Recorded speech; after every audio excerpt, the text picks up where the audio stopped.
Hello, welcome to my tutorials of how to practice and how to work on Frédéric Chopin's Etudes. Today we continue our journey through Opus 10 and we are almost finished because we will talk about the beautiful Etude Opus 10 number 11.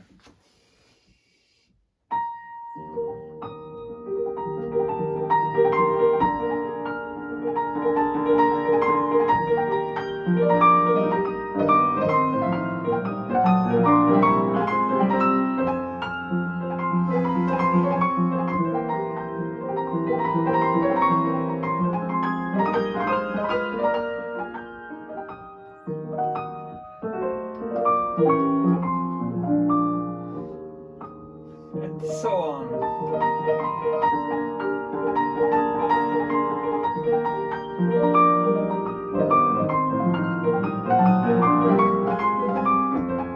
And so on and so on. Okay, let's not waste the time. Let's talk about how to approach this piece, what to focus on, and all my advices, all the secrets that I have, everything to make it easier for you, to make it faster for you to learn and master, and to play it beautifully. This is one of my favorite, or maybe my favorite Chopin etude. I always think about harp and the Chopin who is trying to imitate the sound of the harp. But I also think about the beautiful field, big field full of many different flowers. And we are walking on this field and we are feeling the smell of different flowers. And we feel this is different smell. It's a different one. And now different, different, different, different, different, different, different, different, different, different, and different. Like we have so many harmonies, we have so many notes, as you can see. This etude is considered, which I strongly disagree, to be quite easy. I don't know, I mean, maybe you don't agree also, and good for you, because I don't agree to this.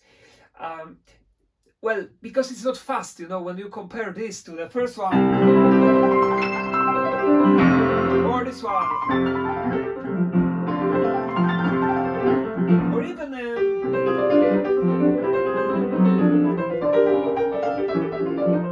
it's so fast, and this suddenly,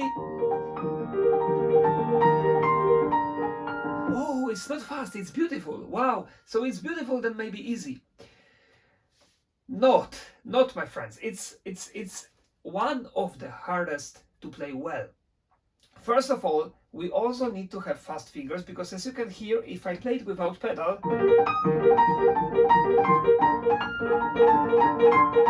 that's even faster than this. I'm talking about the finger dexterity. And also, we have a very wide arpeggios to do. If you haven't watched my analysis of this etude, which I made 1 year ago, 2 years ago, no, 1 year ago, yeah, a little bit more than 1 year ago, you must do it, because in this analysis, of course, I'm not teaching you how to practice, but I'm talking about this etude as a whole and about this construction, but also about the difficulties which we have in this etude. This video is not an analysis, it's a pure practical, my advices to how to approach this piece. So, I want all of you to play this etude as it should be played, as a piece of art, which surely this etude is. So that's why I will be very very demanding. If you are my student and you come to me and you tell me, Professor, I would like to play this etude, can I? I say, of course, sure, but I want you to follow my advices from the very beginning. So now imagine you're my student, and now imagine you came to me and I tell you, first what we do, we work on the melody only. for quite some time we will master how to sing the beautiful melody which Chopin put into this piece. So this is the first what I think you should do. And sing.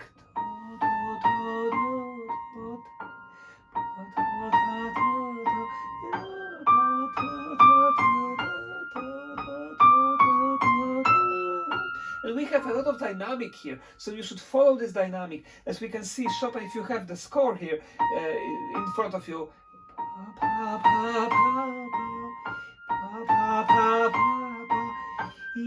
and crescendo, crescendo, the same.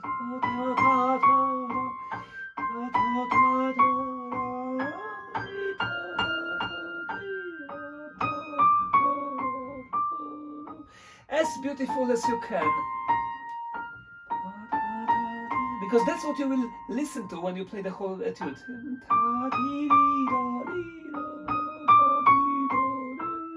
Imagine you are the best soprano or baritone in the world and you just sing it with a lot of feelings. When we come to, there is a moment in this etude, if you play this etude, you know, when we have a dialogue of two voices. This dialogue should also be practiced separately, like this, in the bar number 25.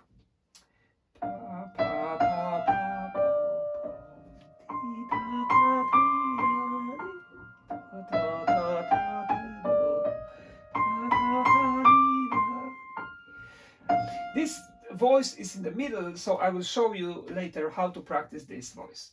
But that's the absolutely first thing that I would recommend everybody to do. When I'm satisfied how you played, then I say, okay, now you are ready to start to learn this whole etude. Now my advice is, it's not easy to play clean, so you have to be aware of it. So I focus on each hand separately. First, for a few weeks. In the right hand, we have the arpeggios, of course. We need to hear every single note, so don't play too fast. And now, my friends, the most important thing, which if you can follow my wrist, we must have a very visible movement of the wrist. This etude is for everybody, as a kind of doctor for everybody who has tensed wrist, because we need to circle the wrist in the direction of the fifth finger. That's how Chopin played it for sure, because he had small hand, but this is written as if the hand is huge.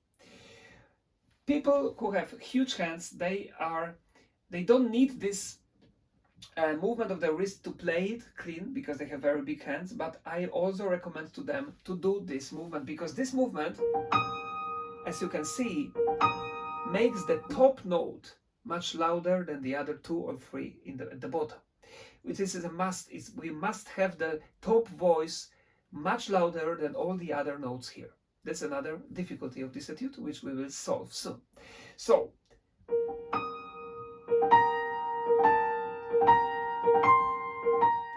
the movement of the wrist from down to up to the direction of the fifth finger, the fifth or the fourth or the third, depending on which one you play here. And then, of course, whenever you can, you should try to play the finger legato like this.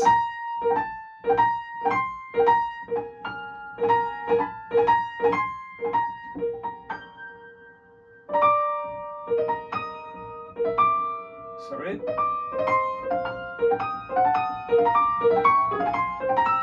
And you know, just like in this etude, we have four notes. Here, the same way, you should practice all these arpeggios so that you can actually play, you have an impulse, and you hear all the four or three notes.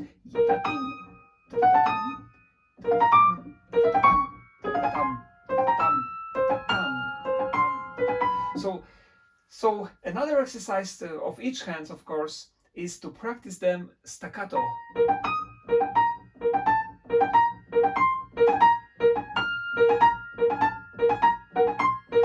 rubato with this kind of movement so that you can have the impulse, like I told you.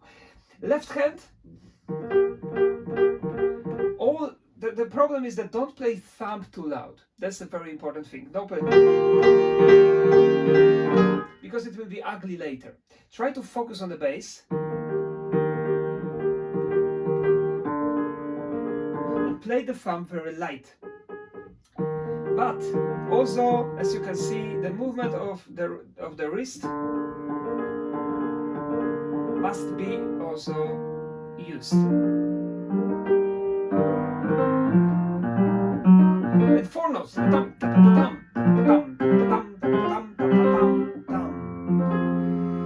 So that is the next thing. We solve each hand separately. Then I want you to play the beautiful phrasing on the right hand, and of course from memory, because it's much easier.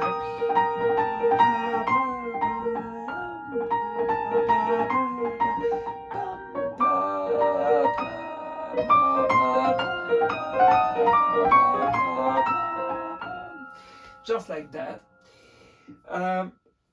Now let's focus on these bars 25, 26 when we have dialogue here. So to bring out this middle voice,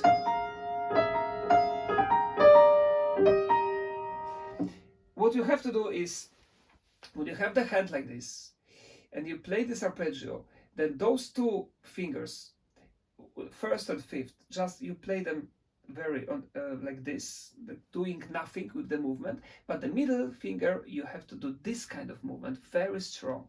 So like this, ya-ba-dam, ya-ba-dam, ya-ba-dam. That way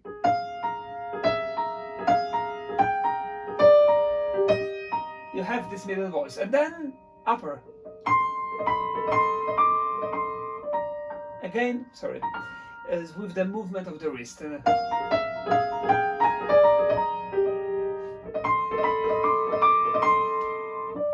We have it 2 times because we also have it later at the end, right?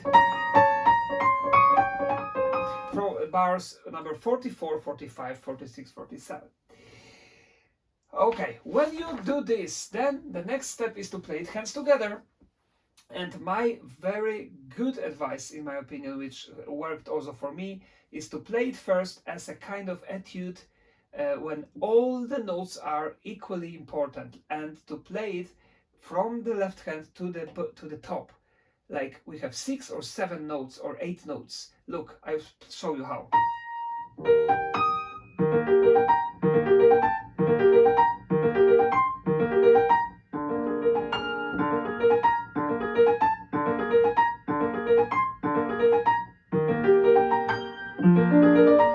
Why this?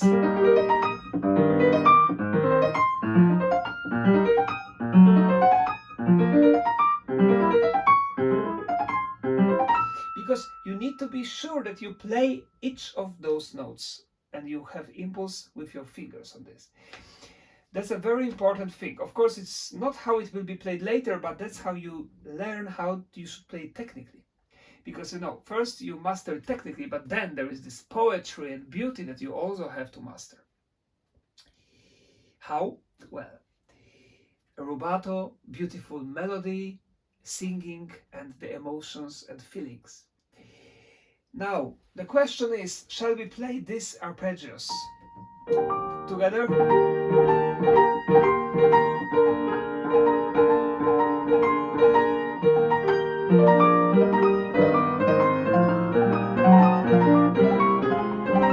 Like this, it sounds a little bit square. Or shall we play from the left hand to the right hand like this?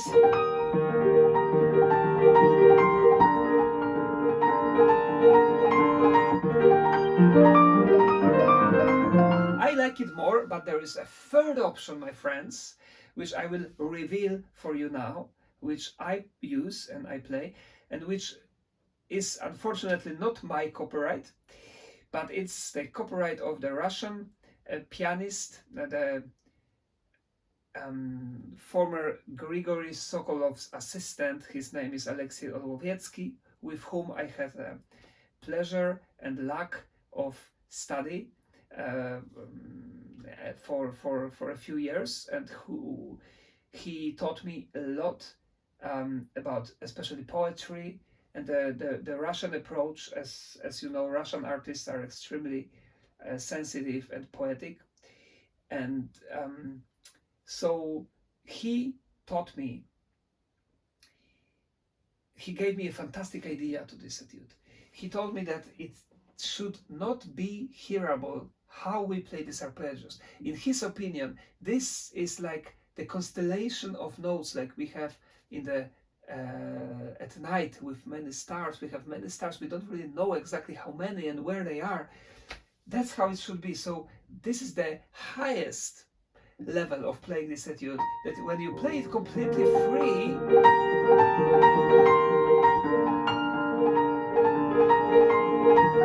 but you focus on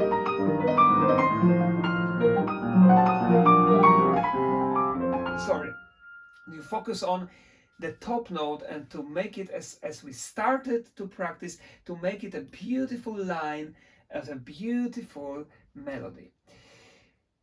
The last thing, if you have problems with playing clean these top notes when they are very wide, my recommendation of practicing is to stop, prepare, like this.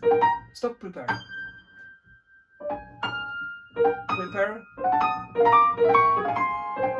stop, and prepare.